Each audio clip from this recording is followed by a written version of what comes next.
Dans une vaste forêt où des arbres anciens tendèrent leurs branches vers le ciel, vivait un petit oiseau parmi les feuilles émeraudes. Ses plumes scintillaient des teintes de l'aube, et son cœur vibrait d'une joie tranquille pour la vie. Chaque matin, il accueillait le lever du soleil d'un battement d'ailes, survolant la canopée, poursuivant les rayons de lumière qui percèrent le feuillage. L'oiseau trouvait de l'émerveillement dans les instants les plus simples, le bruissement des feuilles dans la brise, l'éclat de la rosée sur une toile d'araignée, la danse éphémère d'un papillon. Pour préserver ses expériences, il adopta une habitude singulière. Il ramassait de petites pierres lisses, éparpillées sur le sol de la forêt, et, avec une précision délicate, y gravait ses joies et ses peines quotidiennes. Une éraflure pour un moment de rire, une marque plus profonde pour une pointe de tristesse. Chaque pierre était ensuite rangée dans un sac tissé qu'il portait, attaché doucement autour de son corps. Au début, ce rituel emplissait l'oiseau d'un sentiment de plénitude. Les pierres étaient les témoignages d'une vie pleinement vécue, chacune portant la trace des moments qui avaient façonné son existence.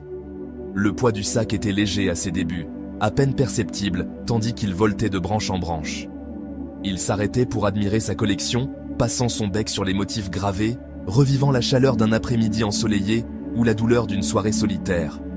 L'acte de graver apportait du réconfort, une manière de retenir la beauté fugitive du monde. L'oiseau se sentait ancré, connecté à son propre récit, comme si les pierres le reliaient à quelque chose d'éternel. Mais au fil des jours, des semaines et des mois, le sac devint plus lourd.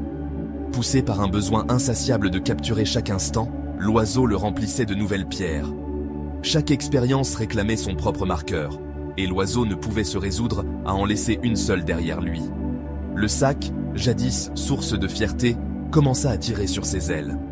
Les vols qui le portaient autrefois vers les plus hautes branches le laissaient désormais essoufflé. Le ciel ouvert, autrefois terrain de jeu de liberté, devint un rêve lointain. Les voyages de l'oiseau se raccourcirent, ses ailes s'épuisant sous le fardeau. Il ne dansait plus avec le vent, ni ne poursuivait l'horizon. Au lieu de cela, il se perchait plus bas, les ailes tremblantes, le cœur alourdi par le poids de ses propres souvenirs. Un crépuscule, alors que la forêt s'illuminait de l'ambre doux du soir, l'oiseau rencontra un vieux hibou perché sur une branche noueuse. Les yeux du hibou brillaient d'une sagesse paisible, ses plumes usées par d'innombrables saisons. Il observa l'oiseau lutter pour atterrir, le sac traînant derrière lui comme une ancre. Le hibou inclina la tête, observant la respiration laborieuse de la petite créature. Sans un mot, il sembla comprendre la détresse de l'oiseau. Son regard s'attarda sur le sac, lourd de pierres, puis croisa les yeux fatigués de l'oiseau.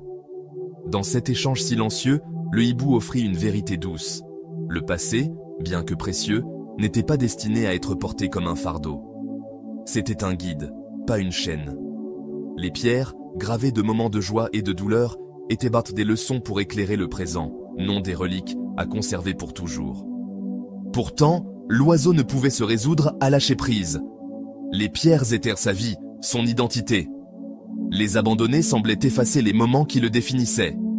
Il se détourna du hibou, serrant le sac plus fort, et poursuivit son vol pesant. La forêt, autrefois lieu d'émerveillement, lui semblait désormais oppressante. Ses ailes le faisaient souffrir à chaque battement, son corps s'affaissant un peu plus chaque jour. Il ne remarquait plus la beauté du lever du soleil, ni la mélodie du vent.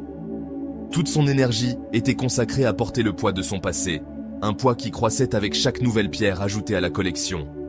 Une soirée, alors que des nuages d'orage s'amassaient et que le ciel grondait de tonnerre, l'oiseau partit chercher un abri. La pluie tombait en nappes implacables, trempant ses plumes et rendant le sac encore plus lourd. Le vent hurlait, tirant sur le corps fragile de l'oiseau. Il luttait pour s'élever au-dessus des cimes, pour atteindre la sécurité d'une branche haute, mais le sac le tirait vers le bas. Les pierres, autrefois symboles d'une vie vibrante, l'entraînaient désormais vers la terre. Épuisé, l'oiseau vacilla. Ses ailes cédèrent, et il chut à travers la tempête, le sac toujours fermement attaché. Lorsque la pluie cessa enfin, et que la forêt retrouva son calme, l'oiseau gisait immobile sur le sol détrempé, son petit corps blotti contre les pierres qu'il avait portées avec tant de fidélité. La forêt poursuivit son rythme éternel. Les feuilles tombaient, les saisons changeaient, et de nouvelles créatures emplissaient l'air de chant. Le hibou, perché là-haut, observait le monde se déployer. Il avait vu bien des vies naître et s'éteindre, chacune portant ses propres fardeaux. l'histoire du petit oiseau persistait dans les recoins silencieux de la forêt. Une leçon muette gravée non dans la pierre, mais dans la beauté éphémère du présent. Le passé, murmurait-elle, est un guide, pas une cage. Les souvenirs, qu'ils soient lumineux ou douloureux, sont destinés à façonner l'âme, non à l'alourdir. Vivre pleinement, c'est lâcher prise, libérer les pierres qui entravent le cœur et s'envoler, léger, dans l'immensité de l'instant. Le sac de l'oiseau resta là où il était tombé, un petit tas de pierres éparpillées parmi les racines.